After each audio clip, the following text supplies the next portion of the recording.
जय श्री कृष्णा, राधे राधे दोस्तों लड्डू गोपाल की प्रतिमा जब पुरानी हो जाती है या फिर खंडित हो जाती है तो बहुत सारे लोग ऐसा कहते हैं कि उसे विसर्जित कर देना चाहिए।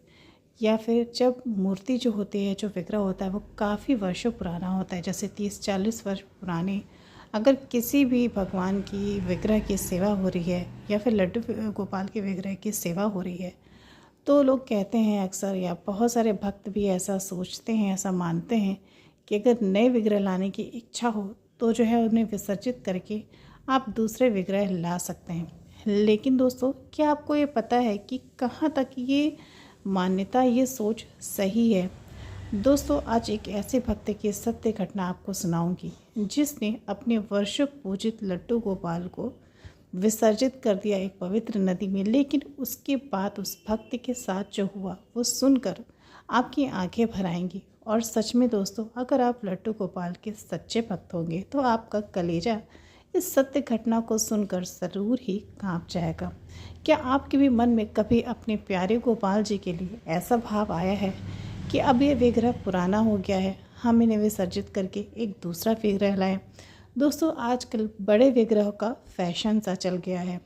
लोग अगर अपने घर में लड्डू गोपाल की प्रतिमा ला रहे हैं तो उसके पीछे भक्ति का भाव कम है, लेकिन फैशन या फिर सोशल मीडिया का जो ट्रेंड है सुंदर बड़ी बड़ी मूर्तियों का, वो भाव ज़्यादा है। तो दोस्तों, आपके मन में लड्डू गोपाल के लिए क्या भाव है? आपके भगवान आपके लिए क्या महत्व रखते हैं?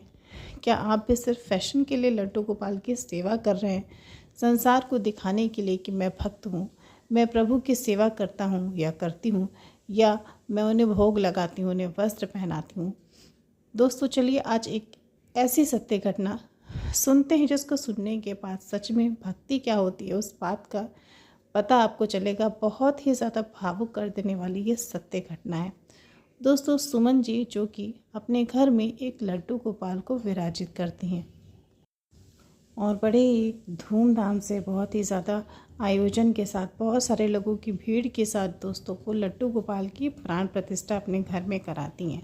शुरू में तो बहुत ज़्यादा जोश रहता है लड्डू गोपाल की सेवा का, लेकिन जब कुछ दिनों के बाद ये पता चलता है कि लड्डू गोपाल की सेवा करने में तो बहुत सारे नियमों का पालन करना पड़ेगा, जैसे कि लड्डू गोपाल को 4 प्रहर या 8 प्रहर का भोग लगाना होगा, उन्हें रात्रि में शयन कराना होगा, सुबह उन्हें मंगला आरती के लिए जगाना होगा। तो ये सारी चीज़ें सुनकर सोचकर जो है सुमन जी बहुत ज़्यादा परेशान होने लगती हैं।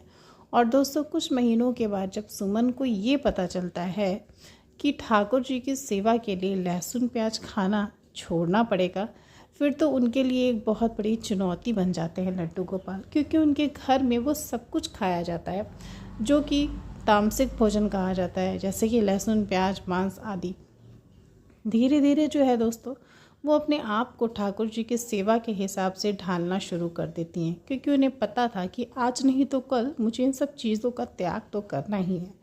तो उनके अंदर अपने लड्डू गोपाल को लेकर इतना भाव तो ज़रूर था कि मुझे ये सारी चीज़ें छोड़नी है जो मेरे ठाकुर जी नहीं खा सकते। धीरे धीरे उन्होंने लहसुन प्याज सब कुछ जो है दोस्तों छोड़ दिया, और भगवान की उन पर इतनी कृपा थी कि वो सब कुछ छोड़ने में सफल रहीं। अच्छे से जो है लड्डू गोपाल की सेवा भी करने लगी। दोस्तों, बड़े भाग्य से सुमन जी को लड्डू गोपाल की सेवा करते करते जो है 6 वर्ष बीत गए। घर में सब कुछ बहुत ही अच्छा चल रहा था, एक सात्विक माहौल रहता था, घर में सभी सुखी थे, कभी भी क्लेश नहीं होता, लड़ाई झगड़े नहीं होते, और धन की स्थिति भी जो है पहले से अच्छी थी, क्योंकि अब सब कुछ ठाकुर जी घर का संभालने लगे थे। पहले जिस समस्या से वो जूझती रहती थी, आर्थिक तंगी या फिर बहुत सारी हमारे निजी जीवन में समस्याएं रहती हैं जो सबके साथ रहती हैं, पहले सुमन जी उन सब चीज़ों को लेकर बहुत दुखी रहती थी। लेकिन वो खुद बताती हैं कि जब लड्डू गोपाल मेरे घर में आए तो मेरे घर की स्थिति ऐसे बदलना शुरू हुई जैसे मैंने कभी सोचा भी नहीं था। मुझे ऐसा लगा जैसे दुख मेरे जीवन से चला गया है और सिर्फ भगवान की कृपा ही मेरे जीवन में है, वही मेरे पूरे परिवार को संभालती थी। लेकिन दोस्तों, हम कभी कभी इतने ज़्यादा विचलित हो जाते हैं कि उन लोगों पर भरोसा कर लेते हैं जो हमारे जीवन में कोई मायने नहीं रखते। हम भगवान को भूल जाते हैं और दोस्तों, हम दिखावे पर भरोसा करने लगते हैं। हम अपना धैर्य खो देते हैं और जल्दीबाजी के चक्कर में कुछ ऐसा निर्णय अपने जीवन में ले लेते हैं जिसका हम पश्चाताप भी नहीं कर पाते और जिसका फल हम बहुत समय तक भुगतते रहते हैं और हम दुखी होते रहते हैं। जो सुमन जी थी, लड्डू गोपाल को अपना बेटा मानती थी, क्योंकि उनका कोई भी बेटा नहीं था, कोई भी संतान नहीं थी। वो बहुत अकेली थी, लेकिन लड्डू गोपाल जब से उनके जीवन में आए वो अब बहुत प्रसन्न रहने लगी थी। दोस्तों, एक बार जो है उनके घर में एक आयोजन होता है भजन कीर्तन का। मोहल्ले के सभी जो अगल बगल के पड़ोसी होते हैं, सुमन जी के जितने रिश्तेदार होते हैं, वो सब घर में आते हैं। भजन कीर्तन होता है, शाम को एक भोजन का आयोजन होता है। वो सभी खाते पीते हैं, प्रसाद लेते हैं और उन सब के जाने का समय आता है। दोस्तों, उन्हीं में से एक पड़ोसी मैया होती हैं जो बहुत ज़िद करती हैं कि मुझे तुम्हारे लड्डू गोपाल को अपनी गोद में लेना है, उन्हें देखना है। सुमन जी बहुत भोली रहती हैं और कहती हैं कि हाँ हाँ, जब भी आपकी इच्छा हो आप मेरे लड्डू गोपाल को देख सकती हैं। वो पहुंच आती हैं लड्डू गोपाल के पास कि मुझे लाला को गोद में लेना है। और दोस्तों, खाना खाने के बाद उन्हीं हाथों से जो है वो लड्डू गोपाल को अपने गोद में ले लेती हैं, जो माता जी होती हैं। और दोस्तों, उनके गले में कंठी भी नहीं होती, उन्होंने तुलसी माला भी धारण नहीं की होती। ना जाने वो लड्डू गोपाल को किस नज़र से देखती हैं कि उसी समय जो है लड्डू गोपाल का विग्रह खंडित हो जाता है। तुरंत वो जो मैया रहती हैं सुमन को बुलाती हैं कि देख, तेरे लड्डू गोपाल तो टूटे हुए हैं और तू टूटे हुए विग्रह की सेवा कर रही है। ये तो बहुत बड़ा अनिष्ट है, ये महापाप है। भगवान की किसी भी टूटी मूर्ति की सेवा नहीं होती है, ये भगवान का अपमान होता है। और कल ही जाके तू इन्हें किसी नदी में विसर्जित कर देना, और अगर अब सेवा करनी हो तो कोई दूसरी अच्छी सुंदर सी मूर्ति खरीद के लाना, उनकी सेवा करना। तेरे ये लड्डू गोपाल अब किसी काम के नहीं हैं, बिल्कुल व्यर्थ हो चुके हैं। दोस्तों, ये बात सुनकर सुमन जी का कलेजा जो है कांप जाता है, बहुत क्रोध आता है उन्हें उस बूढ़ी माता पर। और सुमन जो है वो बोलती है कि माता जी, आप कैसी बातें कर रहे हो? भगवान तो भगवान है, वो खंडित हों या फिर कुछ भी हों, और ऐसा तो हो ही नहीं सकता। अभी मैंने उनके वस्त्र बदले हैं, मुझे तो मेरा विग्रह कहीं भी खंडित नज़र नहीं आया, आपको कैसे दिख गया? तभी वो माता जी सुमन को दिखाती हैं कि देख, लड्डू गोपाल के दोनों हाथ जो हैं वो खंडित हो चुके हैं और टूट के अलग होने वाले हैं।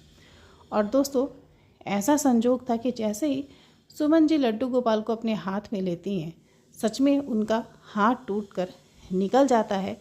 और एक ही नहीं, दोनों हाथ जिसमें वो लड्डू पकड़े हुए थे वो भी हाथ टूट के निकल जाता है। वो बताती हैं कि दोस्तों, वो दृश्य ऐसा था मानो सच में किसी ने लड्डू गोपाल के दोनों हाथ तोड़ दिए हों और वो मेरे हाथ में आ गए। लेकिन शायद ये उनकी एक लीला थी या विधि का विधान था। मेरे लड्डू गोपाल उसी समय खंडित हो गए। मेरा कलेजा मुंह को आ गया, मेरे आंखों में आंसू आ गए और मुझे जैसे उस घटना पर विश्वास ही नहीं हो रहा था कि सच में मेरे लड्डू गोपाल टूट गए। सुमन जी को ऐसा लगा जैसे उनका नन्हा सा बच्चा, उसके हाथ टूट गया, वो कितनी पीड़ा में है। वो तुरंत जो है कमरे से फर्स्ट एड बॉक्स लेकर आती हैं। दोनों टूटे हाथों के बीच में दोस्तों दर्द का मलहम लगाती हैं और पट्टियों में दवा लगाकर उनके दोनों हाथ पर बांध देती हैं। और ये दृश्य देखकर माता जी को बहुत ज़ोर से हंसी आ जाती है। वो सुमन को कहती हैं कि तू तो ऐसी पट्टियाँ बांध रही जैसे सच में ये तेरे बेटे हों। अरे वो भगवान हैं, उन्हें तो दर्द होता ही नहीं है, और पीतल की मूर्ति को क्या दर्द होगा? तू पागल है, इस मूर्ति को कहीं फेंका और दूसरी अच्छी सी मूर्ति लेकर आ, उनकी सेवा करना। दोस्तों, ये सारी बात सुमन को बिल्कुल अच्छी नहीं लग रही थी। वो बस भगवान से यही मना रही थी कि किसी तरह से ये सारे लोग जाएं और मैं अपने लाला को अपने सीने से लगाकर उन्हें प्रेम करूं, स्नेह करूं। दोस्तों, किसी तरह जो है थोड़ी देर बाद वो लोग जाते हैं। सुमन जी अकेले होती हैं और लाला को अपने सीने से लगाकर बहुत रोती हैं। उनसे बहुत क्षमा मांगती हैं कि प्रभु, शायद मुझसे कोई गलती हुई होगी, तभी आपके साथ ऐसा हुआ। आपकी आज्ञा के बिना तो शायद कुछ भी नहीं होता, और मुझे पता है ये आपकी ही कोई लीला है, लेकिन मैं किसी की बात नहीं सुनूंगी। ना तो मैं आपको विसर्जित करूंगी और ना ही मैं आपको अपने घर से बाहर निकालूंगी। आप जैसे भी हैं मेरे अपने हैं, आपके हाथ में ये सब कुछ है। जो भी हुआ वो आपकी मर्ज़ी से हुआ, और जैसे आप हो मैं वैसे ही आपकी सेवा करूंगी। वो सभी चले जाते हैं और सुमन जी जो है अपने आंसू पोंछती हैं, उन्हें शयन कराती हैं पट्टी बांधकर। और दोस्तों, अगले ही दिन से जो है उसी खंडित विग्रह की वो फिर से सेवा करने लगती हैं। लेकिन दोस्तों एक दिन एक बहुत ही बुरी घटना होती है। सुमन जी सो के उठती हैं सुबह सुबह और स्नान करने के बाद जब वो अपने लड्डू गोपाल को बाल भोग दे रहे आती हैं, उन्हें जगाने के लिए आती हैं, तो उनके जो हाथों की पट्टियाँ होती हैं वो एक हाथ की पट्टी खुल चुकी होती है दोस्तों, और उनका जो एक खंडित हाथ था वो सुमन को मिल ही नहीं रहा था। वो उसे बहुत ढूंढने का प्रयास करती हैं और दुख के मारे वो ये बात किसी को बताती भी नहीं, लेकिन लड्डू गोपाल का जो एक टूटा हुआ हाथ था वो नज़र ही नहीं आ रहा था। पता नहीं कोई वो चूहा इधर उधर कर दिया या फिर कहाँ चला गया, जैसे वो छूमंतर हो गया हो, कहीं नहीं मिला, वो गायब ही हो गया। और एक हाथ के बिना वो जो विग्रह था दोस्तों बहुत ही बुरा लग रहा था, बिल्कुल अच्छा नहीं लग रहा था सुमन जी को। सुमन जी ने उस दिन ना नाश्ता किया, ना खाना खाया, ना उन्होंने भजन किया। वो जैसे ही 10 बजे 11 बजे वो अपने लड्डू गोपाल को लेकर जो है एक दुकान पर गई जहाँ पर विग्रह बनता था। दोस्तों वहाँ जाकर उन्होंने दुकान वाले भाई से बोला कि मेरे लड्डू गोपाल का जो हाथ है खंडित हो चुका है, टूट चुका है, कृपा करके आप एक हाथ बना दो इनका। वो जो था दुकान वाला वो लड्डू गोपाल की मूर्ति को देखता और कहता है कि बहन जी ये मूर्ति बिल्कुल बेकार हो चुकी है, इसे बनवाने से अच्छा है कि आप एक अच्छी मूर्ति खरीद दीजिए और इस मूर्ति का जो भी दाम होगा वो मैं आपको दे दूंगा और आपको एक नई मूर्ति दे दूंगा। और दोस्तों उसी समय सुमन की मति भ्रम होती है और वो उस दुकानदार की बातों में आ जाती है। वो लड्डू गोपाल का वो विग्रह जो है उस दुकान को वाले को देने के लिए तैयार हो जाती है और एक दूसरा बड़ा सा विग्रह जो है वो लड्डू गोपाल का खरीद लेती हैं सेवा करने के लिए। उस समय उसका दिमाग बिल्कुल काम नहीं कर रहा था कि जो विग्रह मैं वापस कर रही हूँ वो कितने वर्षों से सेवा में है, पूजा में है, मैंने उनकी इतनी सेवा की और मेरे लड्डू गोपाल जागृत हैं, इतने सालों की सेवा है उनके अंदर, तो फिर वो बेकार कैसे हो सकते हैं। भगवान तो कभी अच्छे या बुरे होते नहीं, वो तो जैसे भी हैं भगवान ही हैं। दोस्तों सुमन के दिमाग में ये बात नहीं है कि उन्हें बनवा कर भी काम चलाया जा सकता है, उन्हें अच्छी तरह से रिपेयर करा के भी जो है उनकी सेवा की जा सकती है। वो उसकी बातों में आ गई और वो विग्रह जो है बेच डाला। दूसरा विग्रह वो घर पे लेकर गई और अगले दिन से जो है दोस्तों उसकी सेवा करने वो शुरू कर दी। सुमन जी बताती हैं कि जिस दिन उन्होंने विग्रह बेचा उसी दिन से उनकी रातों की नींदें हराम हो गई। वो एक भी दिन चैन से दोस्तों रात में वो सो नहीं पाई। जैसे ही वो सोने के लिए अपने बिस्तर पर जाती, आंखें बंद करती, उनकी आंखों के सामने वही उनके पुराने लड्डू गोपाल का चेहरा घूमने लगता। किसी तरह से वो सोने का प्रयास करती, जैसे ही उनकी आंख लगती उनकी सपने में उनके लड्डू गोपाल आते और बहुत रोते। एक दिन उनके लड्डू गोपाल उनके सपने में आए और उनका आंचल पकड़कर मैया मैया चिल्लाने लगे। इतना रोए सपने में कि सुमन जी का साड़ी का सारा आंचल जो है लड्डू गोपाल के आंसुओं से भीग गया दोस्तों। और सपने में ये सब कुछ देखकर सुमन सच में रोती रही, रात भर वो रोती रही, चिल्लाती रही, वो नींद में ही कराती रही अपने लड्डू गोपाल के लिए। करके सभी लोग उनके रोने की आवाज़ सुनकर दोस्तों जग गए और जब वो जगी तो रात के 3 बज रहे थे। दोस्तों अगले दिन जो है उनके जो पति थे उन्होंने उनसे पूछा कि तुम रात में रो क्यों रही थी। सुमन ने हिचकिचाते हुए सब कुछ बताया और उनके पति बोले कि तुम पागल हो गई हो क्या, एक मूर्ति अगर सपने में आ रही है तो वो सच तो नहीं हो सकता। सपना तो किसी का भी हम देख सकते हैं, जैसे हम कुछ भी देख सकते हैं वैसे तुम्हारे सपने में लड्डू गोपाल आ गया, लेकिन इसे सच मत समझो। सच में भगवान कभी भी तुम्हारे सपने में नहीं आएंगे। बहुत महान लोग होते हैं, महापुरुष होते हैं, साधु संत होते हैं जिनके सपने में भगवान सच में आते हैं। शायद उन्हें ये नहीं पता था कि भगवान कभी अपने भक्त के बिना तो रह ही नहीं सकते। दोस्तों ये सारी बातें सुनकर वो एक एक दिन भूलती रही सब चीज़ को, लेकिन ऐसा कोई दिन नहीं बीतता था जिस दिन उनके लड्डू गोपाल उनके सपने में ना आते हों। और एक दिन दोस्तों हद ही हो गई। सुमन जी जो हैं रात में सोने के लिए अपने बिस्तर पर गई, लाइट बुझाया और वो लेट गई, आंखें बंद कर लीं। और दोस्तों थोड़ी देर के बाद उन्हें ऐसा लगा जैसे उनकी साड़ी का आंचल कोई पकड़ के ज़ोर ज़ोर से खींच रहा हो, और उसी समय उनकी नींद खुल गई। कमरे में घोर अंधेरा था, उनकी साड़ी का आंचल कोई ज़ोर से पकड़ के खींच रहा था। और जब उन्होंने ध्यान से देखा तो कोई नन्हा सा बच्चा था जो अपने पैरों में बहुत ही प्यारी सी पायल पहना हुआ था। उसके पायल की आवाज़ छम छम जो है उसी समय सुमन जी को सुनाई भी दे रही थी। और उसके नन्हे पैरों की आवाज़, उसकी मधुर आवाज़ में मैया मैया भी जो है सुमन को सुनाई दे रहा था। वो उसके हाथों से अपने आँचल को छुड़ाने लगी और दोस्तों वो बच्चा ज़ोर से आँचल छुड़ाकर भागने लगा।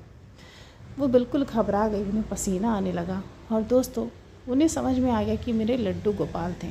जब उन्होंने लाइट जलाई तो देखा कि उनके नन्हे नन्हे पैरों के महावर के निशान उनके पूरे कमरे में बने हुए हैं और पूरे कमरे में दोस्तों उनके घुंघरू बिखरे हुए।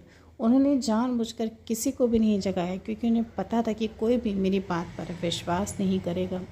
दोस्तों भागी भागी जो है वो अपने लड्डू गोपाल के कमरे में पहुंची और देखा उनके पाल गोपाल जो वो जग कर बैठे हुए हैं, उनकी आंखों में आंसू है और ये सब देखकर वो विचलित हो गई।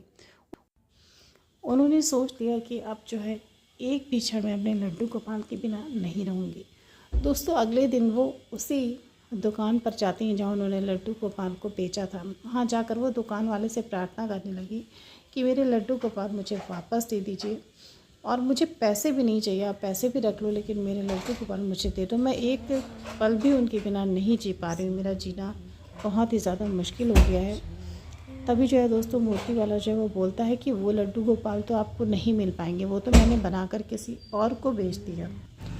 और दोस्तों वो उन्हें बहुत डांटती भी हैं कि अगर आपको बनाकर किसी को बेचना ही था तो मुझे ही बनाकर दे दिया होता। वो बहुत ज़्यादा निवेदन करती हैं उनसे, लेकिन वो दुकान वाला मना कर देता है कि माता जी आप वो विग्रह आपको नहीं मिल सकता, आप जो विग्रह लेकर गई हैं उन्हीं की सेवा कीजिए। दोस्तों उनकी आंखों में आंसू आ जाता है और सुमन जी जो है मन ही मन अपने लड्डू गोपाल को याद करके बोलती हैं कि प्रभु मुझे पता है बहुत बड़ी गलती हुई, लेकिन मुझे क्षमा कर दो। क्या मैं तुम्हारी भक्त नहीं हूँ? अगर मैंने कभी भी सच्चे मन से तुम्हारी भक्ति की है तो तुम मेरे पास आ जाओ। तुम्हें तो सब कुछ पता है लेकिन मुझे कुछ भी नहीं पता कि तुम कहाँ हो, किसके पास हो। वो भगवान से बार बार प्रार्थना करती है कि मेरे हाथ में कुछ भी नहीं है, अब मेरा जो भी बिगड़ा हुआ है उसे आपको ही बनाना है। और दोस्तों तभी उसी क्षण एक औरत आती है उस दुकान पर और उसी औरत ने लड्डू गोपाल का विग्रह खरीदा होता है। वो उस दुकानदार से कहती है कि मुझे ये विग्रह नहीं चाहिए, पता नहीं क्यों मेरे अंदर से इच्छा नहीं हो रही इनकी सेवा करने की। और सुमन जो है अपने लड्डू गोपाल को पहचान लेती है। वो दोस्तों तुरंत ही उस औरत के हाथ से अपने विग्रह को छीन लेती है और अपने सीने से लगा लेती है। तुरंत उसी समय दुकान से अपने लड्डू गोपाल को वापस लाती है, अपने घर में विराजमान करती है दोस्तों, और उनकी सेवा फिर से शुरू कर देती है। उसके मन को इतना सुकून मिलता है, इतनी शांति मिलती है जैसे पहले कभी ना मिली हो। उसे समझ में आ जाता है कि लोगों की बातों में आकर उसने कितनी बड़ी गलती की। उस दूसरे विग्रह को वो दुकान पर वापस कर देती है और अपने उसी पुराने प्यारे लड्डू गोपाल की वो सेवा करने लगती है जिसे सुमन अपना बेटा मानती है। उसकी रातों की नींद मुश्किल हो गई थी, वो सो नहीं पा रही थी, खाना नहीं खा पा रही थी, सेवा नहीं कर पा रही थी, और सब कुछ अब लड्डू गोपाल ठीक कर देते हैं। दोस्तों हम जिस विग्रह की जितनी ज़्यादा समय से सेवा करते हैं वो उतनी ही ज़्यादा जागृत हो जाती है।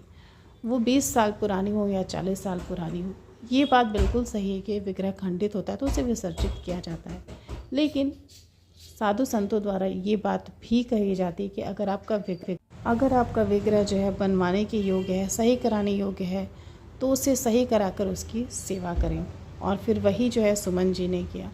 दोस्तों ये घटना जो उनके जीवन की एक बहुत बड़ी घटना थी। उन्हें इस घटना में बहुत दुख झेलना पड़ा, लेकिन इसी बीच उन्हें जो है स्वप्न में ही प्रभु के दर्शन भी हुए और उनके जीवन में पहले की तरह सब कुछ ठीक हो गया। उनके लड्डू गोपाल उनके पास वापस आ गया। तो दोस्तों आपके साथ भी अगर ऐसा होता है कि लड्डू गोपाल कहीं से भी खंडित होते हैं तो उन्हें विसर्जित करना या उन्हें हटाना इसका हल नहीं है। उसे हम ठीक कराकर जिस भी तरह से उन्हें हम सही करा पाएँ उन्हें सही कराकर उनकी हमें सेवा करनी चाहिए। जो भी लोग इस बात को से सहमत नहीं हैं, जो लोग तुरंत विग्रह को विसर्जित कर देते हैं या फिर जो ये सोचते हैं कि विग्रह पुराना हो गया, अच्छा नहीं लग रहा है देखने में, ये सोच जो है भक्ति का अंग नहीं है। भक्ति में दोस्तों भगवान के लिए हमारे मन में भाव होना चाहिए, और अगर भाव नहीं है तो हमारी सेवा हमारी भक्ति जो है वो व्यर्थ है। आशा करती हूँ कि आपको सुमन जी की ये घटना ज़रूर अच्छी लगी होगी। इसे शेयर करिएगा और मेरे चैनल को ज़रूर सब्सक्राइब कीजिएगा ताकि लड्डू गोपाल की और भी सत्य घटनाएं आप सुन सकिए। जय श्री राधे।